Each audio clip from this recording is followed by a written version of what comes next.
Það bjóða ykkur velkomna til Íslands og hver svona hugmyndin á bak við það að koma með lið hingað til lands?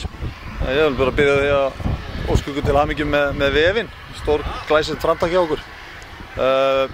Hugmyndin bara svo að þétta hópinn og starta undirbúningstímabilinu á góðan og þægilegan hátt, aðeins að sjokkera strákana, gera eitthvað annað með þá heldur en að hafa þetta allt hefðbundið.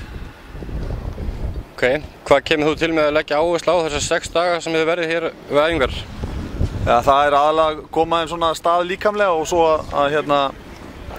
að hópurinn, þessi 9 leikmennir í okkur, við erum með 3 nýja stráka, þannig að þeir eru svona komast inn í hópinn og þeir eru bara aðeins að fá að eiga góða stundir.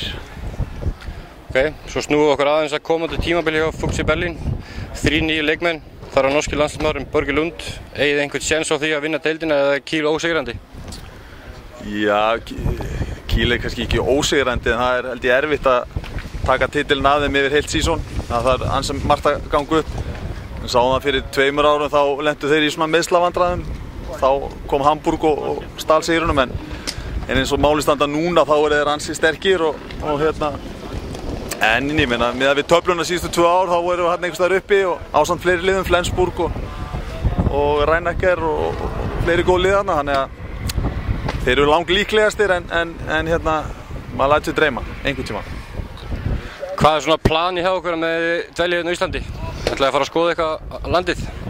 Já, í fyrsta lagi já, við ætlum að byrjum á því að fara inn í Bláa lónið og förum svo niður á Kex Hostel, þar verða þær í 16 manna herbyggi, allir saman, fara svo í kvöld að hlusta á jazzin á Kex og svo byrjar lætin á morgun strax í fyrramálið, mæti Dóri DNA og tekur það í mullersæfingar og svona eitt liðir öðru.